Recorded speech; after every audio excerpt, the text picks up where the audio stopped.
Bonjour à toutes, bonjour à tous et bienvenue sur le site de Tour & Taxi. Waarschijnlijk heeft iedereen al het Koninklijk Pakhuis herkend. Wel, binnenkort verbindt u het beeld van Tour & Taxis ook met een ander gebouw.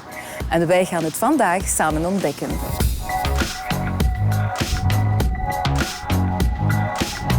Ce bâtiment, c'est une nouvelle construction. Fin 2014, l'administration de l'environnement et de l'énergie de la région Bruxelles-Capitale y investira les lieux. Sur le plan énergétique, le nouveau siège de Bruxelles Environnement se veut exemplaire. D'une superficie de 16 500 m², ce sera l'un des plus grands bâtiments de bureaux répondant aux standards passifs en Europe. La consommation d'énergie y sera réduite au minimum. Het gebouw zal niet alleen zeer energiezuinig zijn, maar zal ook zelf een deel van de energie opwekken die ondanks alles nodig blijft. Dat zal gebeuren via geothermie en fotovoltaïsche panelen. Kom maar mee, we gaan een bezoekje brengen aan de bouwwerf. Alors vous appelez cette installation façade photovoltaïque active. En quoi ça consiste exactement? Eh bien, ça consiste en tout sauf un matériel standard de base photovoltaïque qu'on mettrait au sol ou sur un toit industriel. C'est-à-dire que c'est un matériau de construction, un morceau de façade dans ce cas-ci, à laquelle on a rajouté une option qui est d'être active, donc de produire l'énergie. In totaal wordt het gebouw bedekt door niet minder dan 366 panelen, die samen een oppervlakte van bijna 700 vierkante meter bestrijken.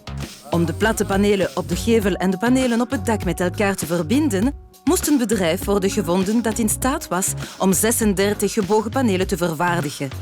Een Belgische firma die ter zake gespecialiseerd is, ging de uitdaging aan. L'esthétique est un mot-clé dans le cadre de ce projet. Pour les architectes comme pour l'équipe de montage active sur le chantier, un seul objectif, intégrer parfaitement les panneaux au bâtiment. Ça va vraiment jusqu'au moindre détail. Ça, par exemple, c'est une des vis autoforantes que nous utilisons pour fixer les panneaux à la structure qui se trouve derrière. Et vous voyez que la tête de la vis a été peinte en noir. Même si on la voit très peu de l'extérieur, ça montre bien le souci du détail de l'architecte qui veut que l'ensemble soit uniformément noir. Een mooie uitdaging dus voor het montageteam. De arbeiders zijn onderaan begonnen met de installatie van de panelen.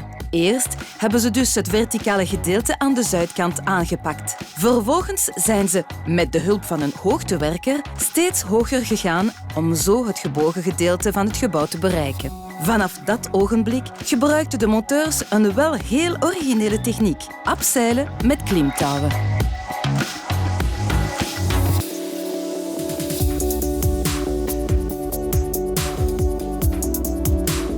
Nu bevind ik me hier onderaan het gebouw waar de omvormers zijn, waarop alle productiegegevens gelezen kunnen worden.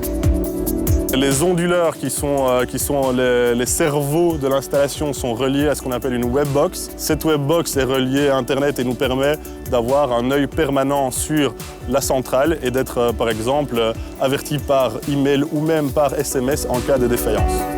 Ce suivi est évidemment très important puisqu'il permet de surveiller la production électrique des panneaux après installation.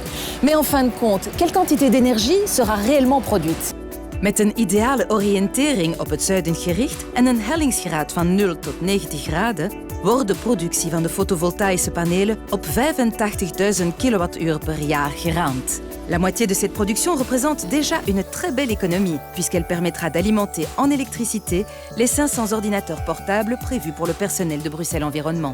Voyons à présent quel rôle le photovoltaïque intégré pourrait jouer dans le futur à Bruxelles. C'est certain qu'il y a un avenir pour ce genre de panneaux solaires intégrés. Pour des raisons esthétiques tout simplement. Placer des panneaux solaires à 45 degrés ou à 30 degrés sur des toitures, c'est très bien, mais ça participe très rarement à l'architecture et à l'amélioration de l'environnement urbain. Alors je pense qu'il y a énormément d'avenir pour ce genre d'installation à Bruxelles. J'en suis très convaincu. Je pense même que l'architecte bruxellois est en train d'en faire sa carte de visite puisqu'on installe beaucoup de photovoltaïque intégré à Bruxelles, plus qu'à Paris ou qu'à Amsterdam précédemment. Dit project van Leefmilieu Brussel is een heel mooi voorbeeld van fotovoltaïsche zonnepanelen geïntegreerd in de architectuur van een gebouw. Andere dergelijke projecten bestaan al of zijn op komst in Brussel.